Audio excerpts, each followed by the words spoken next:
One house one media যেই প্ল্যানের কথা উনি বলছেন, আপনারা ইতিমধ্যে দেখেছেন যে অনেক পত্রিকা বা অনেক জায়গা থেকে এই জিনিসগুলো নিয়ে অনেক প্রতিবাদ আসতেছে।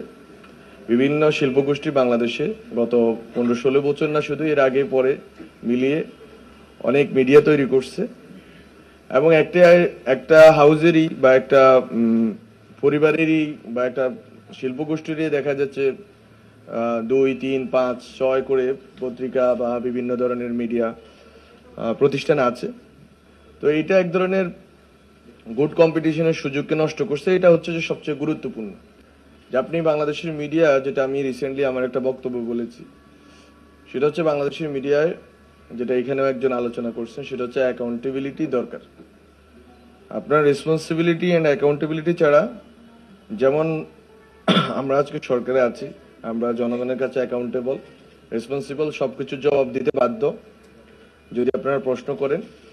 এমনিভাবে আমি মনে করি সংবাদ মাধ্যম, অবশ্যই প্রত্যেক সাংবাদিক না, সবাইকে ধরে ধরে প্রশ্ন করার বিষয় না, মব করার বিষয় না, কিন্তু সংবাদ মাধ্যম যারা নীতি নির্ধারক আছেন বা যেই নীতি নির্ধারণ পর্যায় থেকে সংবাদ মাধ্যমে বিভিন্ন নিউজ হয় বা অপিনিয়ন তৈরি হয়, সেটাকে অবশ্যই প্রশ্ন করার এবং অ্যাকাউন্টেবল করার সুযোগ থাকা উচিত।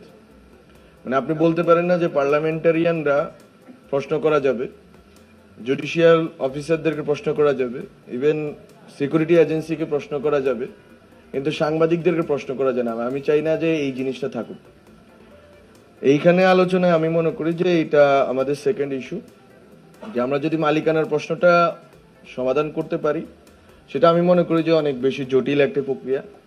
কারণ যেই মিডিয়া কমিশন যেভাবে বলা আছে, সেটা একটা দীর্ঘ সময় লাগবে, একটা সময় দিতে হবে মার্জারের জন্য, অথবা একটা ছেড়ে আরেকটাকে এটা বিক্রি করে দেওয়ার জন্য। আমি মনে করি যে এটা একটা দীর্ঘ প্রক্রিয়া।